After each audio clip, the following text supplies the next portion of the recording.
This method that we're about to talk about works in a sort of a mysterious way. So the understanding why it works is not necessarily important, but it will work every time if you do your steps correctly. What we need to do is we need to identify what A, B, and C are. In this case, A is 6, B is 1, and C is negative 40.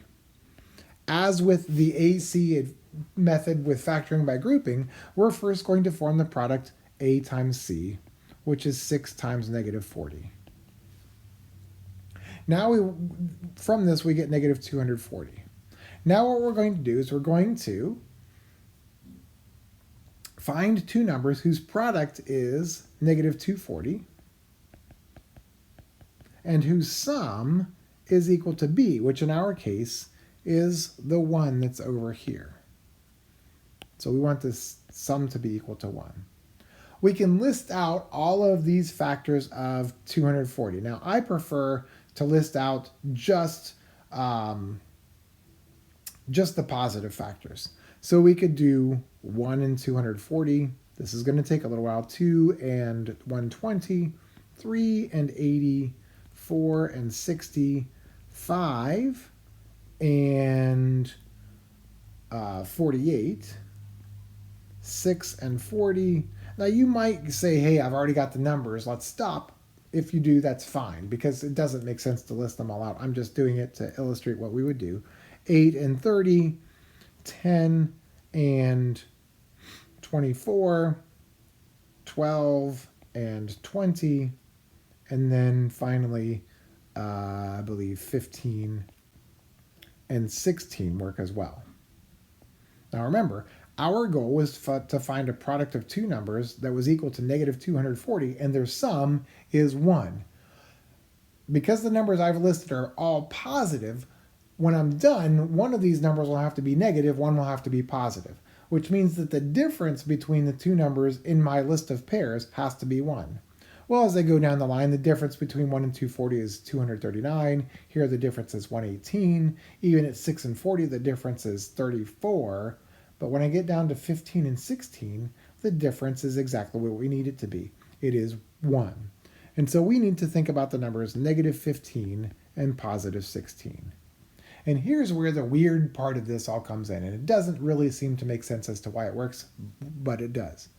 What we're going to do is we're going to take the A value that we have up here, and we're going to set up a pair of parentheses. We're going to set up AX, so 6x, and 6x again. Now, of course, when you multiply those together, you're going to get 36x. So what we have to do is we have to divide by 6 as well. Then we're going to take these two numbers that we just found, the negative 15 and the positive 16, and we're going to put them in there with those two values. Now what's going to happen is we're going to divide out or factor out anything that these terms have in common. So 6 and 15 have a common factor of 3. 6 and 16 have a common factor of 2. And magically, things work. When I factor a 3 out, we end up with 2x minus 5. When I factor a 2 from the other one, we end up with 2 multiplied by 3x plus 8. Notice that those two numbers together, 3 times 2, are equal to 6. And so they'll cancel with the number that's in the denominator there. The 3 and the 2 together cancel with the 6. And so our final answer is 2x minus 5 times 3x plus 8. For our next example, we do the same thing. We're going to identify what A, B, and C are. A is 4, B is positive 15, and C is negative 54. We'll form the product A times C, which in our case is 4 times negative 54, which is negative 216. So we want a number whose product is negative 216 and whose sum is equal to the number B in the middle, which is 15. There are a bunch of numbers whose product is 216.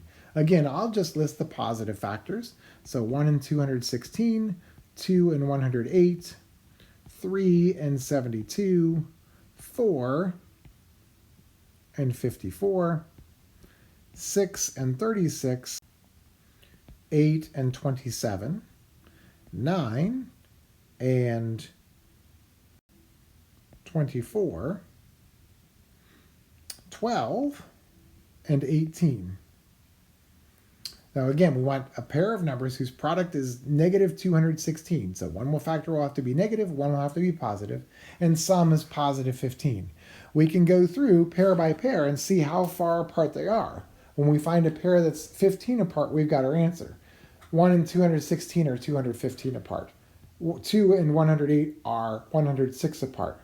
It's not until we get down to 9 and 24, those two numbers are 15 apart. So the two numbers that we want to focus on will be negative 9 and positive 24. What do we do again? So we set up a pair of parentheses like we've always done before in other types of methods with this. We're going to put 4x and 4x. Whatever a is, we're going to put it in there twice. But then to sort of compensate for having an extra factor of 4, we're going to put a factor of 4 in the denominator. It's basically having one extra factor that we can cancel out later. Then we're going to put these two numbers that we found, the negative 9 and positive 24, in the two sets of parentheses. Now we look to see, what do 4x and 9 have in common? Nothing. What do 4x and 24 have in common? 4. So we'll get 4x minus 9. We factor out a 4. We'll be left with x plus 6. And then when we divide, we get a 4. And lo and behold, those 4's cancel by design.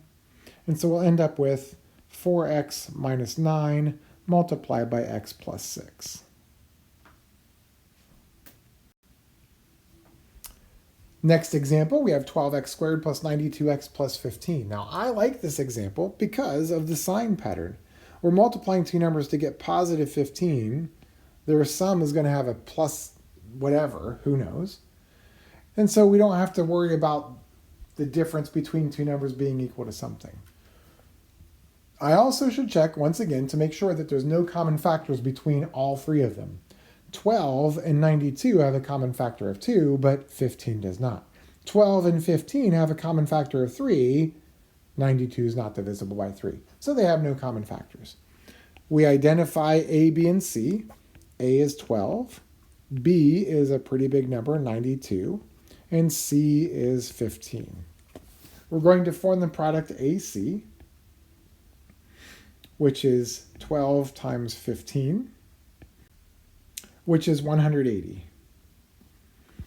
So now we need a pair of numbers whose product is 180 and whose sum is equal to 92. I'm going to start listing some, and as I list them, I'm going to think about what the sum is, and when I find the one that I want, I'm going to stop. So I could do 1 and 180, but the sum of 100 and 180 is 181. I could do 2 and 90.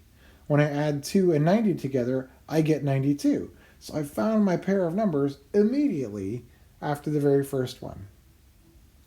Once again, what do? We set up a pair of parentheses.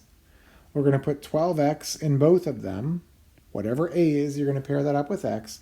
And then to compensate for the extra factor of 12, a in general, we divide by 12. Then we take these two numbers that we found, 2 and 90, and we put them inside the parentheses. And in this case, we'll add them both, because the sum of 2 and 90 gives us 92, so we want positive 2 and positive 90. Now we find out what they have in common. 12 and 2 have a common factor of 2. This leaves us with 6x plus 1. 12 and 90 have a common factor of 6. If I pull out a factor of 6, we end up with 2x plus 15. Now we're dividing this by 12. If you multiply those two numbers that we've just factored out, the 2 and the 6, those together multiplied will give us the 12. And so those will cancel. And our final answer will be 6x plus 1 multiplied by 2x plus 15. For our final example, we'll reflect on what we did at the very beginning of the last one. We looked to see if there was anything in common. I certainly see that there's an x in common, so I can factor that out. I also see that 18, 136, and 64 are even, so I can factor out at minimum a 2, but once I've factored out the 2, I might be able to factor out more, so we'll check that out. If I factor out 2x, we end up with 9x squared plus 68x minus 32. Now, when we're deciding what A, B, and C are, we have to do what's inside the parentheses. Okay, so when we decide what A, B, and C are, we're going to use this set of numbers.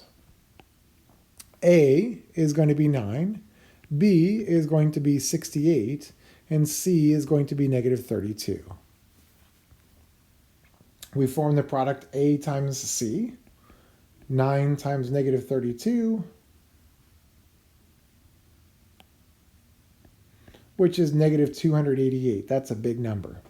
I want the product to be negative or positive 288,